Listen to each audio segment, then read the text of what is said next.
Bahwa saya akan setia kepada Undang-Undang Dasar Negara Republik Indonesia, Undang-Undang Dasar Negara Republik Indonesia. Akan ada kegiatan di Magelang untuk menggembleng para menteri, tapi beliau bilang tidak usah takut, ini bukan ospek atau militerisme.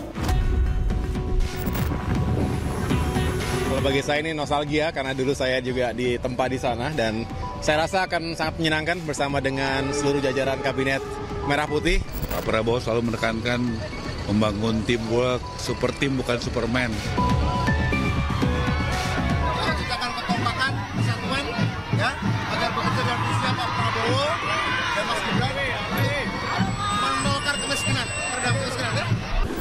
Kabinet Merah Putih untuk menjadi suatu simbol persatuan, simbol kebersamaan, simbol kebangsaan.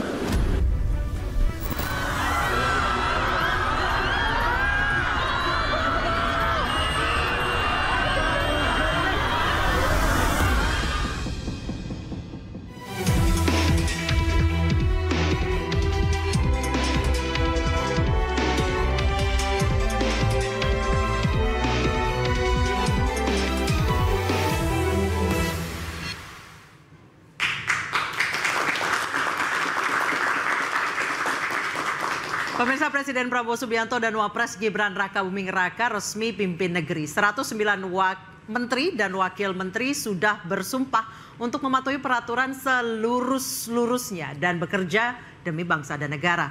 Untuk menyamakan visi, para pembantu presiden juga akan digembleng ala militer di Magelang. Namun apakah strategi yang dilakukan presiden terpilih akan efektif memacu kinerja Kabinet Merah Putih? Bersama saya Anisha Dasuki, inilah interupsi demi kinerja Kabinet Merah Putih siap digembleng.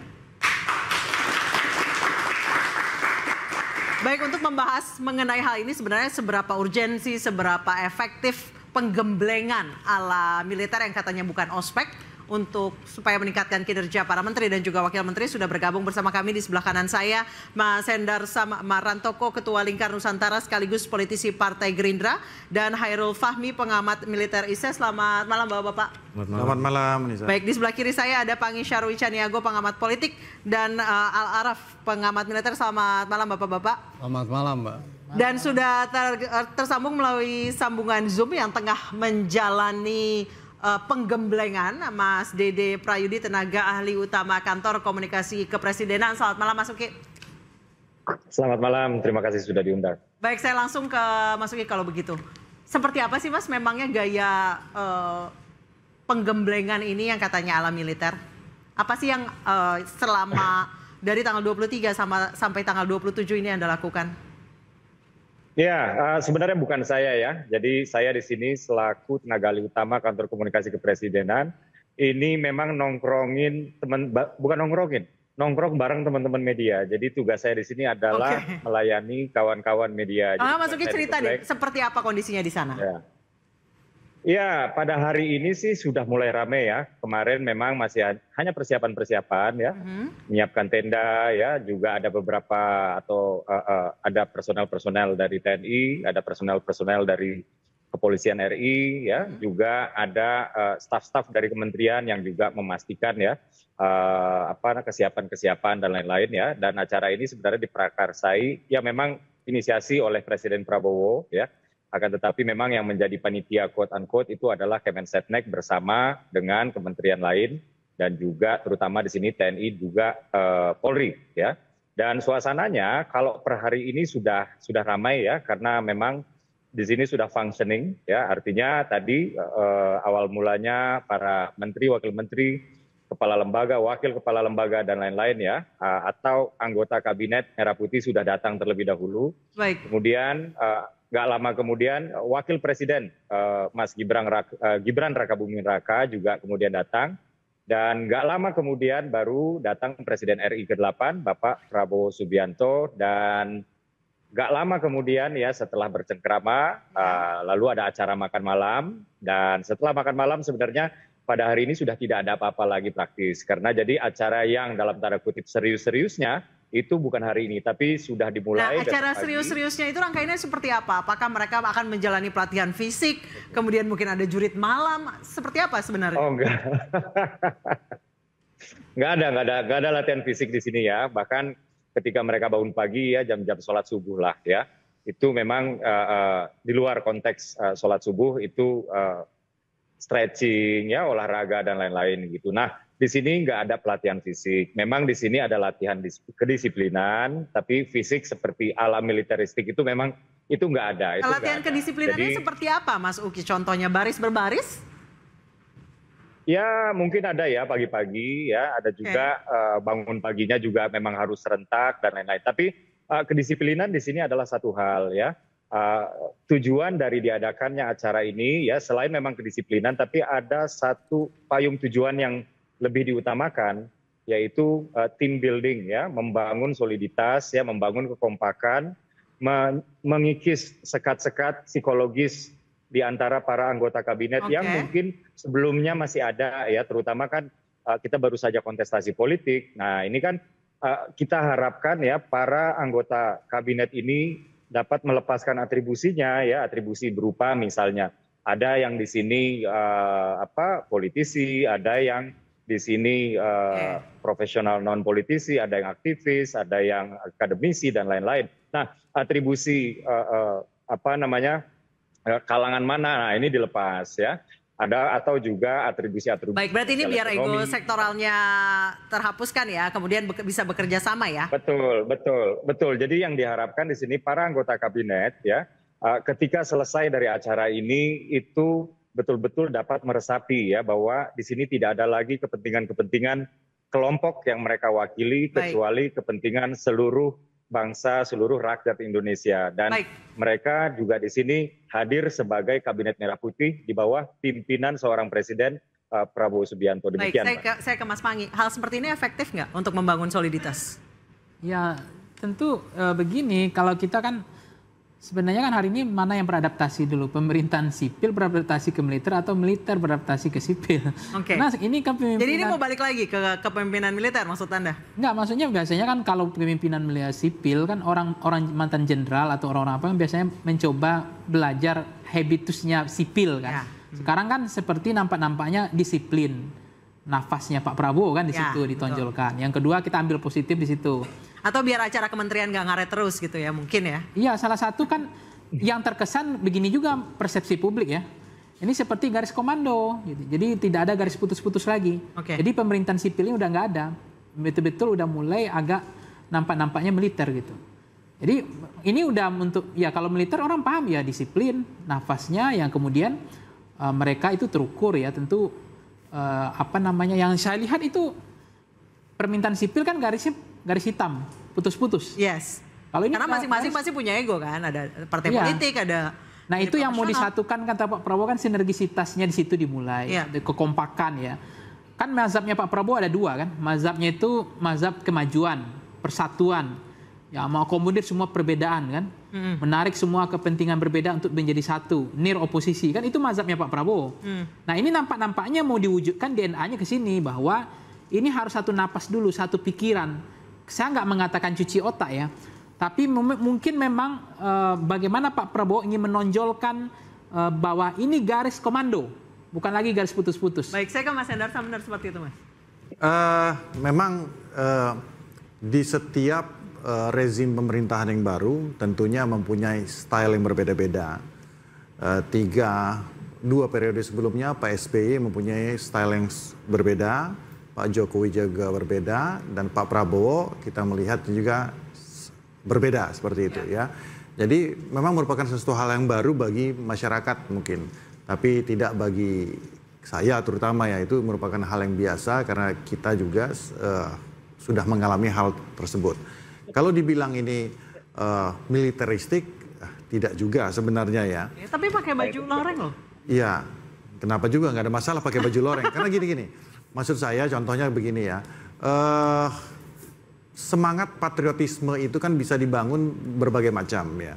Dari atribusi ya, dari atribut yang dipakai itu bisa menunjukkan bahwa kadang-kadang kan setiap menteri dan calon menteri yang ikut pada hari ini belum tentu juga itu beririsan langsung atau mempunyai latar belakang yang patriotik dalam tanda kutip ya, seperti itu. Nah, jadi ketika mereka masuk ke dalam retreat seperti ini dan menggunakan seragam itu, tentunya semangat patriotik itu mungkin akan timbul. Baik, saya ke Mas Araf. Efektif 4 hari membangun semangat patriotik, menghilangkan tukang ngaret dan lain sebagainya, menghilangkan ego sektoral. Waduh, akademi militer itu tahunan. TNI AD aja harus 3 tahun tuh untuk membangun itu ya. Membangun rasa aspek kognitif. Apalagi ini secara usia pasti sudah terbentuk. Iya, aspek kognitif dalam cinta tanah air itu nggak bisa instan 2, 3, 4 hari. Dia satu proses yang panjang dalam proses pendidikan. Kalau memang tujuannya adalah membangun patriotisme, cinta tanah air dan lain sebagainya. Nggak bisa membangun aspek kognitif itu dalam 3-4 hari, itu sesuatu yang nggak mungkin gitu. Bahkan akademi militer sendiri aja, perwira TNI AD itu harus mengalami proses pelatihan 3 tahun itu, baru mematangkan dirinya. Artinya pertanyaannya kemudian apa tujuan dari agenda ini gitu. Kalau tujuannya untuk membangun itu, saya rasa mereka sudah mengalami proses pelatihan yang panjang. Kita harus mengembalikan bahwa mereka ini para menteri. Lalu menteri menurut undang-undang kementerian itu tugasnya apa? Membantu presiden dalam menyelenggarakan pemerintahan negara. Berarti secara otomatis harusnya sudah garis komando. Iya, kedua adalah melaksanakan upaya kebijakan strategis. Nah, kalau memang tujuannya adalah memastikan arah pembangunan Indonesia ke depan dalam hal yang strategis, salah dan keliru kalau pendidikan di akademi militer. Harusnya? Di Lemhamnas. Indonesia ini punya lembaga pelatihan dan pendidikan. Lemhamnas itulah yang bekerja tentang bagaimana membangun kebijakan-kebijakan yang strategis, bukan di akademi militer. Akademi militer itu, Mbak, basis dasar dalam pelatihan dan pendidikan perwira TNI AD, dalam jenjang perwira untuk perwira, lalu kemudian nanti ada Sesko TNI AD, lalu ada Sesko TNI, lalu yang terakhir kemudian ada yang besar itu namanya Lemhanas untuk melatih pemimpin-pemimpin nasional. Jadi, kalau kemudian dalam komunitas yang namanya akademi militer, maka tujuan di sana adalah untuk membentuk tentara yang profesional dalam kerangka menjaga pertahanan negara. Benar kata Bung Fahmi tadi, jadinya kemudian kebalik prosesnya. Sehingga banyak kalau publik menganggap apakah ini kemudian proses militerisasi yang terjadi dalam rezim pemerintahan ini. Nah itu yang menjadi nanti usai jeda saya akan bertanya pandangan lain kepada Bapak Hairul Fahmi. Kami akan kembali di interupsi usai jeda.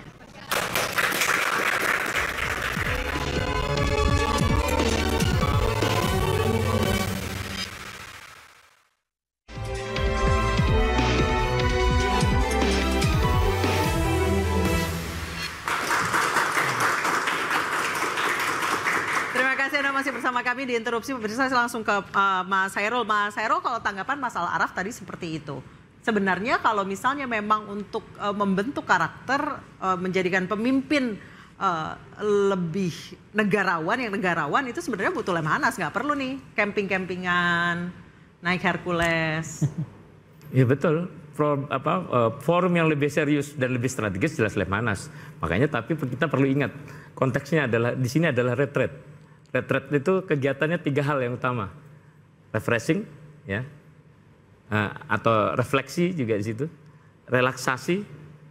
Kalau menurut tadi Mas Araf bilang ini bentuk dari militerisasi, Anda setuju? Kejauhan kalau bicara militerisasi, ya militerisasi. Faktanya kita melihat mereka melakukan relaksasi di situ, kemudian ada momen-momen mereka melakukan refleksi mulai dari tapi tadi baris berbaris kata Mas Uki, ada baris berbaris tadi. Dalam jumlah besar, pergerakan dalam jumlah besar bergerak dari satu titik ke titik yang lain supaya lebih rapi, lebih terukur waktunya, ya. Itu kan ya berbaris, walaupun ya mungkin ada yang masih langkahnya itu tidak banyak yang sepuh tidak juga. sama, ya masih tidak sama. Itu bukan soal, tapi mereka bergerak bersama. Itu yang paling penting. Konteksnya di situ baris. Tapi yang paling penting tadi 3 hal itu ya, refleksi, relaksasi, kemudian pembelajaran. 3 hal ini menuju pada 2 aspek yang ingin dibangun ya, kepercayaan dan kerjasama tim di situ. Nah ini yang dibutuhkan sebenarnya. Jadi bisa dibentuk hanya dalam waktu 3 hari? Itu pertanyaan yang sama sebenarnya, mengapa banyak perusahaan, banyak lembaga misalnya melakukan retreat, outbound gitu ya. Itu sama gitu ya. Apa bisa dilakukan dalam 2-3 hari? Tapi setidaknya ini merupakan langkah awal yang baik untuk menuju upaya-upaya yang lebih baik lagi. Bilang team building. Yes. Masalah Araf akan ditangkap. Begini, Ini kan Presiden sedang akan memimpin 5 tahun ke depannya, dibantu oleh para menteri. Maka pertanyaan dasar kita adalah soal refleksi, relaksasi. Itu urusan masing-masing tuh, relaksasi, refleksi. Bisa ke puncak, ngeliat gunung. Tim building itu dibangun oleh Presiden dalam kabinet. Ini saatnya bekerja untuk ke depan. Nah, yang kedua adalah yang harus diperhatikan, kalau emang ingin mengevaluasi dan pengen refleksi terhadap kondisi kebangsaan. Jadi Anda melihat hal ini sebagai sesuatu yang tidak esensial sama sekali, menghamburkan anggaran? Kalau saya melihat sesuatu yang sesungguhnya tidak pas. Kalau tujuannya untuk apa dulu? Karena beda-beda nih. Jubir ngomongnya begini, Mas Hairul Fahmi ngomong begini, nanti koordinator presiden ngomong begini. Berbeda-beda nih. Ada yang tujuan cinta tanah air, ada tujuan refleksi, ada yang relaksasi, macam-macam. Nah, saya ingin mengatakan begini, Mbak. Kita harus berpikir bahwa kalau memang kita prihatin, ingin refleksi. Saya tadi baru baca berita tuh. Beberapa waktu lalu berita. Masyarakat satu orang menusuk perutnya ya karena tidak bisa membeli beras tuh. Prihatin kita itu. Artinya ada gap sosial, ada kesenjangan sosial di Indonesia yang tinggi. Pada satu sisi ada kondisi orang menguasai ekonomi yang begitu sangat besar, tapi pada sisi ada kondisi ekonomi yang begitu parah. Maka kalau pengen refleksi, evaluasi adalah Anda harus datang ke Kupang, melihat bagaimana kondisi-kondisi masyarakat di NTT. Kalau Anda pengen refleksi, lihat ke masyarakat yang mengalami ketidakadilan, bukan dengan melakukan pos-pos seperti itu. Nah itu satu kalau tujuannya refleksi ya, secara serius pengen refleksi. Harusnya belanja masalah ya, bukan? Belanja masalah, kita punya problem kesenjangan sosial yang tinggi, Mbak. 0,03 hektar petani Indonesia itu hanya memiliki itu. Tapi sebagian besar pengusaha dari Lampung, Sumatera Selatan sampai perkebunan sawit dikuasai hanya 1-2 segelintir kelompok. Ada gap sosial yang serius. Pertanyaan saya adalah bagaimana kita merefleksikan soal ini untuk mengurangi angka kesenjangan sosial, untuk meningkatkan problem kesejahteraan masyarakat, bukan dengan melakukan upaya-upaya militerisasi seperti ini yang menurut saya urgensinya tidak jelas. Mas Araf, baru 2 hari kerja. Itu satu. Jadi bukan sedikit, terlalu jauh kalau kita ngomong masalah itu. Kita tadi kan katanya refleksi. Saya kembali ke kontekstualnya saja. Bahwa style pemimpin itu berbeda-beda. Tadi dikatakan oleh Nisa bahwa ini komando seperti itu. Ini harus diksi-diksi seperti ini kita harus nggak boleh lah seperti itu ya. Bahwa pemerintahan ini bukan pemerintahan militer. Pemerintahan ini ada pemerintahan sipil ya. Bagaimana sebenarnya esensinya sama ya, di mana seorang pemimpin ya, presiden, visi misinya itu harus dijalankan oleh menterinya, itu dulu ya kan. Kalau di militer ya harus sesuai dengan komando, itu militer. Tapi di dalam pemerintahan sipil harus sesuai, nggak sesuai 6 bulan Anda harus keluar. Nggak sesuai dengan visi misi presiden harus keluar. Sampai akhirnya Pak Prabowo membuat suatu badan sendiri, badan pengendali dan investigasi untuk memonitor pekerjaan, ya kinerja dari para menteri-menteri ini udah sesuai atau tidak dengan itu. Jadi sebenarnya Pak Prabowo tidak yakin dengan menteri dan wakil menteri yang dipilihnya dong. Evaluasi dari apa yang sudah dia jalankan selama 5 tahun terakhir. Dan beliau orang yang sangat strategik gitu loh. Dia punya konsep ini bukan dalam 1-2 tahun. Udah 15 tahun dia punya konsep ini, pengalaman dia di militer juga sebelumnya. Dia punya konsep, dia punya ideologi, dan dia buat itu dalam bentuk strategi. Secara strategis seperti ini. Jadi itulah yang dilakukan. Jadi jangan diksinya jangan diksi komando, jangan diksi pakai baju militer. Bukan itu esensinya. Esensinya ini, menteri-menteri ini harus, tanda kutip ya, harus sesuai visi misinya, harus nurut apa kata presiden. Udah, mau Pak SBY, mau Pak Jokowi, seperti itu semua. Banyak menteri yang direshuffle di periode sebelumnya juga seperti itu. Yang direshuffle itu, sebagian, itu karena kinerjanya nggak bagus, kedua, melenceng. Makanya, kenapa dibentuk badan itu? Supaya tidak ada proyek mercusuar. Apa yang dimaksud dengan proyek mercusuar itu? Jangan jalan sendiri-sendiri. Ya, tidak ada Superman, tadi seperti dikatakan oleh Bang Ara ya. Tidak ada Superman, yang adalah super team. kita kerja solid. Nah, itu yang paling penting. Jadi sinergi satu tim itu yang paling penting. Jadi kita harus bicaranya itu benar-benar kontekstual dalam hal ini. Nah, itu yang pengen beliau itu terapkan ya. Nah, pentingnya ini ngumpul itu seperti ini. Tadi kan Mas Ipang visi gitu. Ya, Mas Ipang udah ngomong ini, ya kan? Dan yang lain juga sudah ngomong bahwa ini para menteri-menteri ini dari berbagai latar belakang. Ada yang latar belakang politisi, ada yang latar belakang akademisi, ada latar belakang profesional. Nah, dan oleh karena itu mempunyai mindset dan cara pandang yang berbeda-beda. Nah, ini yang perlu dikumpulin, dijadiin satu, sehingga timbul suatu solidaritas, timbul menjadi suatu kekuatan bersama. Memang ya. Kalau dibilang apakah cukup atau tidak, memang perlu Lemhanas dan sebagainya. Saya ingat pidato Pak Prabowo ya di waktu pelantikan. Salah satu isu yang serius buat Prabowo adalah melakukan agenda pemberantasan korupsi. Kita semua menyadari bahwa korupsi ini problem serius di Indonesia, baik di pejabat negara khususnya. Oleh karenanya, kalau itu menjadi hal yang memprihatinkan buat kita semua, maka yang harusnya dipilih untuk refleksi dan pendidikan itu adalah ya semua pelatihan di KPK, ya kan? KPK, Lemhanas. Ya, enggak, mereka dilatih di KPK tuh untuk pencegahan korupsi, pendidikan korupsi, untuk anti korupsi, supaya anggaran-anggaran negara yang akan mereka kelola itu tidak bocor, gitu kira-kira. Itu jauh lebih penting ketimbang pelatihan dia ke militer. Mau berapa lama kayak gitu? Anti korupsi. Baik, saya ke Mas Uki. Sebenarnya tidak perlu camping di Lembah Tidar. Tidak perlu naik Hercules ke sana, cukup pelatihan di Lemhanas atau di KPK untuk mewujudkan pemerintah yang solid dan bersih. Mas Uki masih di mute? Ya, mohon maaf. Silakan. Saya harus mengembalikan lagi diskusi ini kepada kenapa sih dilakukan retreat ini atau retreat ini di Magelang ini, ya. Jadi tadi diskusinya sudah jauh ya ke arah militeristik, tapi sekali lagi kami tegaskan bahwa tidak ada pelatihan-pelatihan, tidak ada penggemblengan-penggemblengan yang bersifat militeristik. Kurang lebih seperti itu dulu ya.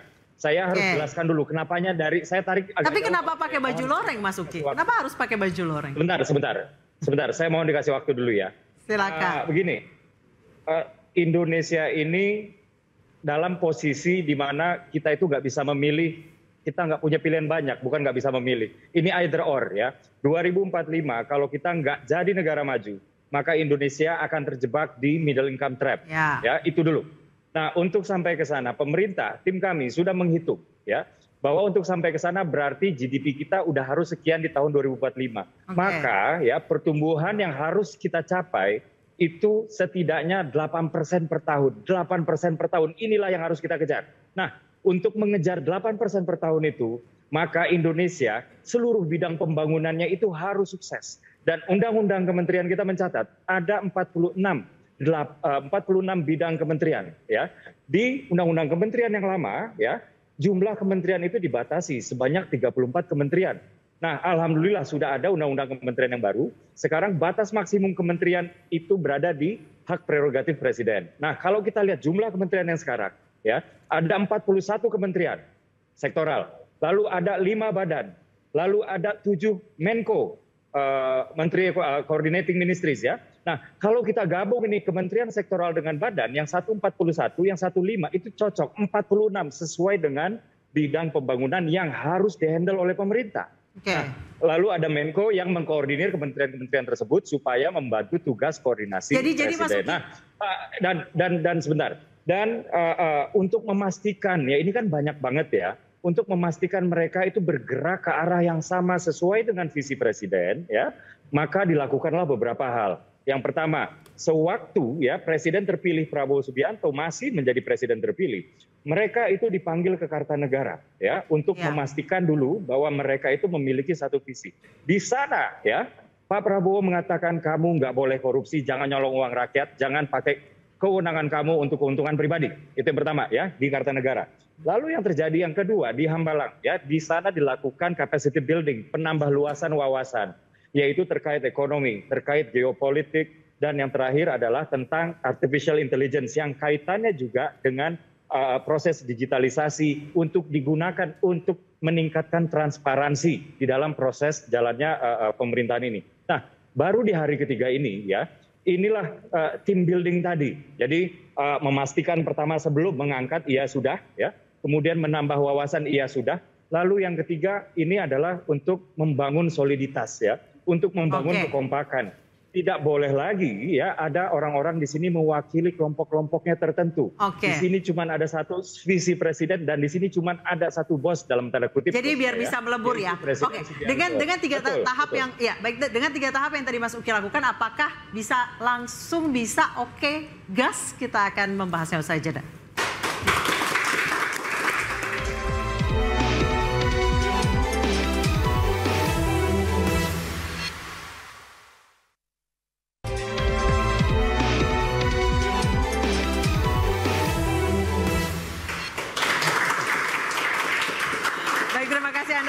Interupsi pemirsa, saya ke Mas Panggi. Mas Panggi, tanggapan Anda, apakah dengan 3 tahap yang tadi Mas Uki jelaskan bisa langsung gas dengan segitu banyaknya orang, segitu banyaknya kepala?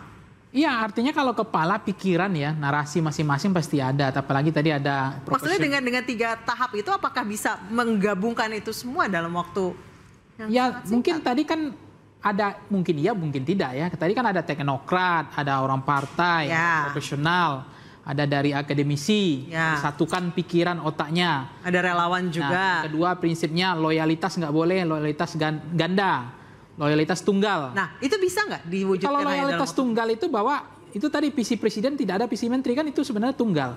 Bahwa meskipun dia dari partai politik tapi dia harus tegak lurus kepada presiden. Artinya dia membantu kerja presiden, tidak menjadi beban bagi presiden, kan begitu. Nah apalagi kan beban-beban apa yang disampaikan Bang Al-Araf itu juga bagus, ide-ide itu. Jadi memang harus clear juga, karena isu Pak Prabowo itu kan isu tadi korupsi. Jadi harus clear juga pada pelatihan anti korupsi itu. Kemudian isu tadi ada isu apa namanya selain korupsi adalah isu pangan. Ya harus fokus juga di pangan itu, swasembada dan seterusnya. Karena belanja masalah. Kita tahu Pak Prabowo sangat concern dengan ketahanan pangan. Karena belanja masalah memang berat hari ini. Apa yang dialami Pak Prabowo saya katakan seperti pemadam kebakaran. Hutang yang harus dibayar, utang kita udah 8.000 triliun. Jatuh tempo tahun depan 520 triliun. Itu kalau dibeliin susu, makanan gizi udah cukup juga sebenarnya. Itu bunga hutang. Peninggalan sejarah. Itu sebenarnya juga peninggalan sejarah, refleksi dong itu. Kenapa bisa seperti itu? Ternyata menterinya masih menteri lama. Nah itu di situ kita agak tersakiti sebenarnya. Harusnya jangan pakai Sri Mulyani lagi. Udah 520 triliun bunga yang harus dibayar. Tapi orang bankir kan senang Sri Mulyani, ngutang. Nah, ini fakta gitu, mau ngapain lagi gitu. Nah kalau mau serius, supaya beban negara nggak makin berat. Apalagi makan siang gratis ini kan bebannya juga nggak main-main. Apalagi persoalan kita kan kekurangan pangan, kelas menengah yang terus tergerus tabungannya, belum soal lapangan pekerjaan, pengangguran. Ada yang tadi Bang Arbin orang bunuh diri karena nggak bisa makan. Ada yang hari ini dia kerja, tiba-tiba PHK, yang cari tulang punggungnya hanya suaminya. Anaknya masih SD, SMP, SMA, ya itu juga cerai, bunuh diri. Karena tulang punggungnya satu itu pun di PHK, tanpa ada Omnibus Law ini, tanpa ada pesangon. Ini harus diperhatikan juga sama Pak Prabowo. Tapi dengan konteks ini kesiapan Pak Prabowo nggak apa-apa. Nggak apa-apa nih, disiplin, loyalitas, prinsipnya adalah kemajuan, Indonesia harus bersatu, semua harus diakomodir. Semua kekuatan tidak boleh, persamaan kepentingan nggak boleh lagi, kepentingan untuk bangsa, untuk kemajuan nggak masalah. Habis ini dilemhanaskan nggak masalah. Tapi prinsip bagaimana belanja dari masalah tadi soal apa yang saya katakan rakyat yang makin depresi, ya pengangguran, termasuk yang saya katakan tadi adalah barang impor yang merajalela. Itu juga di ospek menteri-menterinya, terutama menteri perdagangan. Masa barang impor dibiarkan berkeliaran seperti itu sehingga industri lokal kolaps semua, itu harus juga dipikirkan. Artinya menteri perdagangannya juga cuci otak supaya nggak kecanduan barang impor ini. Berarti sebenarnya seharusnya dilakukan cuci otak. Cuci otak di situ supaya jangan lagi industri lokal ini bersaing dengan produk impor ya kalah. Gitu. Baik, saya ke Pak Hairul. Bisa dalam hanya waktu yang sangat singkat untuk mengubah mindset seperti itu? Tadi saya katakan sebagai awal ya harus bisa. Jadi ya kita punya pengalaman, bahkan Bang Panggi mungkin yang punya background organisasi zaman mahasiswa mengalami ya katakanlah gemblengan awal ketika memasuki satu organisasi kemahasiswaan misalnya, itu kan upaya-upaya yang dilakukan untuk menyatukan mengisi ya ulang visi bersama, kemudian menyepakati agenda-agenda aksi yang ingin dijalankan. Saya kira 2-3 hari itu cukuplah untuk sebagai awal. Selanjutnya ya tadi dilanjutkan dengan bagaimana belanja masalahnya, bagaimana kemudian merumuskan hal-hal yang harus dilakukan ya berdasarkan visi misi presiden tadi. Itu yang kemudian akan menjadi kelanjutan dari agenda retret ini ya. Dan selanjutnya ya tadi 6 bulan setelah itu ya harus siap dievaluasi. Kalau tidak berhasil ganti. Oh jadi akan ada KPI para menteri. Akan ada probation 6 bulan. Mas Al-Araf silakan. Menurut saya evaluasi yang paling objektif dalam jadi ini semua sekarang menterinya lagi probation dalam kebijakan adalah men-challenge itu ke dalam dunia kampus sebenarnya. Jadi kalau ingin melakukan pelatihan pendidikan bukan hanya Lemhanas, KPK, masuk ke dalam kampus-kampus untuk menguji visi tadi Pak Prabowo ke depan. Para menteri itu digembleng oleh guru besar di dalam kampus, bukan di akademi militer. Karena akademi militer itu tempat basis awal untuk pelatihan militer. Jadi tidak salah ketika masyarakat menganggap itu sebagai pelatihan fisik dong ya? Betul, militer. Karena begini, dalam teori politik keamanan, baru beberapa hari Prabowo memimpin presiden, itu sesungguhnya peristiwa di Magelang dan pengangkatan kabinet kemarin, khususnya Mayor Teddy menjadi sekretaris kabinet, dalam teori politik keamanan itulah yang disebut dengan sekuritisasi. Apa yang dimaksud dengan sekuritisasi itu adalah isu-isu yang bukan menjadi domain pertahanan dan keamanan ditarik oleh pemimpin sipil menjadi bagian domain-domain pertahanan keamanan. Sekretaris kabinet itu menurut Undang-Undang TNI 34 2004 bukan domain yang bisa dimasuki oleh militer aktif. Mau dia sekretaris kabinet, mau diturunkan statusnya bukan hanya menteri, dia nggak bisa. Pasal 47 Undang-Undang TNI tidak memungkinkan untuk militer aktif duduk di situ. Tapi tetap dipaksakan Mayor Teddy untuk duduk di situ. Sayangnya tidak ada evaluasi kontrol DPR. Kita boleh buka Undang-Undang TNI 34 2004, itu jelas melanggar Undang-Undang TNI. Kalau Mayor Teddy mau masuk di sekretaris kabinet, dia harus mengundurkan diri. Oke, kita akan bahas nanti. Yang kedua adalah peristiwa Magelang. Pelatihan di kamp akademi militer adalah tanda kedua apa yang disebut dengan sekuritisasi itu terjadi. Nah, oleh karena itu ke depan, proyeksi kebijakan politik keamanan pemerintahan ini dalam bahasa saya akan ada proses sekuritisasi di wilayah lain. Salah satunya nanti isu di Papua. Kita lihat secara perlahan bagaimana proses sekuritisasi itu akan terus berlanjut. Dan salah satunya adalah pengajuan rancangan Undang-Undang TNI nomor 34 2004 yang itu juga akan mendominasi bagaimana proses militerisasi dan sekuritisasi terjadi. Kalau itu terjadi dan dipaksakan, maka demokrasi terancam. Baik, saya akan bertanya nanti ke Mas Hendra. Usai jeda, interupsi akan kembali saat lagi.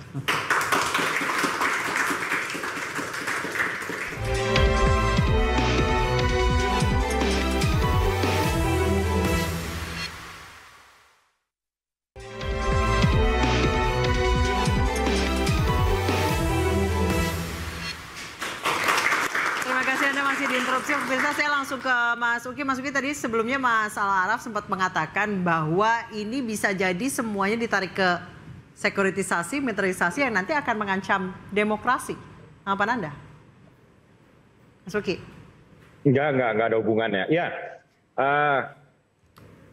ini enggak ada hubungannya dengan militerisasi ya. Jadi sekedar informasi aja. Jadi tadi saya baru aja menyadari bahwa saya belum mengatakan ya bahwa retreat ini tidak dilakukan di Akmilnya per se ya, tapi di sebelahnya yaitu di lapangan golf, namanya itu adalah Borobudur International Golf. Jadi ini tidak sekali lagi ya saya tegaskan, ini tidak dilakukan di Akmil. Tadi saya juga sudah tanyakan ya ke beberapa personel ya, bahwa tidak mungkin juga, kalaupun memang ingin dilakukan di Akmil, tidak mungkin juga dilakukan di Akmil, karena di sana kan ada taruna-tarunanya ya, dan barak-baraknya juga penuh dan lain-lain gitu. Jadi memang ada pembentukan kedisiplinan ya, Tapi itu kan umum ya, maksud saya nggak perlulah kita takut dengan pembekalan yang sifatnya untuk membangun kedisiplinan. Tapi yang jelas ini tidak ada ya dengan tidak ada hubungannya dengan militerisasi. Tujuannya adalah untuk membangun team building, membangun kompakan, soliditas, mengikis ya sekat-sekat psikologis di antara anggota kabinet, terutama mereka-mereka yang tadinya berseberangan di kontestasi pemilu, supaya setelah keluar dari sini semuanya satu visi, semuanya langsung siap aksi untuk Indonesia. Jadi layaknya tim building di perkantoran atau di pekerjaan ya. Baik, terima kasih Mas Uki telah bergabung dengan Interupsi. Selamat malam. Saya ke Mas Hendar Sam. Setuju dengan Mas Uki atau ada pemikiran lain? Ya, pada intinya militerisasi menurut Anda kejauhan? Aduh, jauh banget lah. Jadi gini, saya menjawab satu persatu apa yang dikatakan oleh Mas Araf tadi. Kalau katanya kenapa sih nggak diisi dengan masalah pembekalan?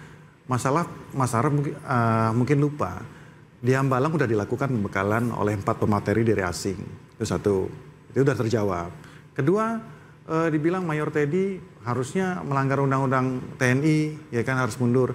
Harus saya klarifikasi bahwa Mayor Teddy itu ya bukan menteri. Beliau adalah ya personil di bawah Mensesnek, ya Kemensesnek ya. Nah, tingkat eselon 2 dan berdasarkan undang-undang TNI itu nggak wajib mundur.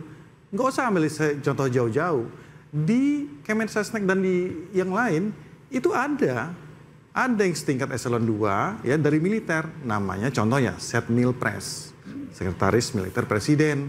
Itu setingkat 2. Jadi udahlah, itu clear lah untuk masalah-masalah gitu. Jadi maksud saya kita nggak usah juga tarik terlalu jauh dipolitisir, bahwa memang waktu 3 hari ya untuk menyelesaikan masalah bangsa pasti tidak cukup, karena seperti kata Pak Prabowo, kita ini nggak punya tongkat Nabi Musa drop langsung selesai. Tapi ini awal yang baik, kita harus melihatnya secara. Pasal 47 ayat 2 Undang-Undang TNI juga tidak memungkinkan di Sesnek, Mas. Hanya sekarang, 10 kementerian yang dimungkinkan dalam pasal 47 ayat 2. Sekarang pertanyaan saya. Ini kita sudah closing statement sebenarnya. Yang pertama, Kementerian Koordinator Politik Keamanan, Pertahanan Negara, Sekretaris Militer, Intelijen Negara, Sandi Negara, Lembaga Ketahanan Nasional, Dewan Pertahanan Nasional, Search and Rescue, Narkotik Nasional, dan Mahkamah Agung. Ya, saya secara fakta saja. Tidak diatur di dalam Undang-Undang TNI. Setmilpres yang diatur ada di pasal 47 ayat 2. Setmilpres yang ada di Kemensesnek saat ini, yang ada di pemerintahan Pak Jokowi sebelumnya, itu sudah ada perintah Jokowi, apakah melanggar undang-undang TNI? Sekretaris Militer Presiden diatur di dalam pasal 47 ayat 2. Iya, tapi itu itu setara eselon 2. Pak Teddy itu ada di Sekretaris Kabinet. Mas perlu paham, ada Mensesnek, ada Sekretaris Kabinet, ada Sekretaris Militer. Baik, jangan. Di dalam undang TNI yang diperbolehkan ya di Sekretaris Militer, beliau di Sekretaris Kabinet. Ini, jadi itu undang TNI. Nah, ini yang salah. Bahwa ya kan terminologi Menteri Sekretaris Kabinet, Menteri Sekretaris Kabinet, dan Menteri Seskap itu berbeda. Beliau ini bukan menteri, bukan Menseskap. Paham. Tadi Mas bilang dia di bawah Sekretaris Negara, iya kan? Menteri Sekretaris Negara. Sekretaris Negara tidak masuk di dalam pasal. Sekarang Setmilpres yang ada di zaman Pak Jokowi melanggar undang-undang TNI atau tidak? Sekretaris Militer Presiden diatur. Baik, itu eselon 2 dia dari militer juga. Apa bedanya dengan Mas? Waktunya sudah habis, saya kasih kesempatan Pak Heru. Melawan undang TNI gitu loh. Baik, saya kasih salah baca undang-undangnya kalau gitu. Anda baca undang-undangnya belum? Saya kasih kesempatan Pak Heru. Baca undangnya. Praktiknya seperti itu. Mas Araf, Mas Hendar Sam, saya kasih kesempatan Pak Heru. Waktunya udah habis. Ya kita kembali ke retretnya aja ya. Kembali ke retret. Ini sebenarnya ya tadi saya kembali bahwa masalah retret kok ke Mayor Teddy gitu loh. Ini soal bagaimana Kabinet Merah Putih ini ingin memulai dengan menyatukan visi bersama, kemudian untuk bisa seperti tagline-nya tadi siap beraksi lah begitu ya. Sehingga ada banyak pendekatan yang dilakukan dengan tujuan untuk menjalin rasa saling percaya, menjalin kerjasama, kemudian basisnya adalah kolaborasi dan inklusivitas. Dan ini bukan sesuatu yang bisa perlu kita pertentangkan apakah ini militerisme atau bukan, tapi ini adalah upaya saling memahami lah ya antara berbagai macam latar belakang tadi untuk menyatukan visi dan siap beraksi. Baik, Mas Pangi, mohon maaf saya tidak bisa bertanya karena durasinya ketat sekali. Mohon maaf sekali lagi Mas Pangi, dan pemirsa, kita akan lihat apakah setelah pembekalan yang cukup panjang tidak langsung kerja, apakah kabinet ini bisa tancap gas, bisa oke gas, sehingga tidak ada evaluasi berarti 6 bulan ke depan. Kita akan kembali di interupsi pekan depan. Sampai jumpa.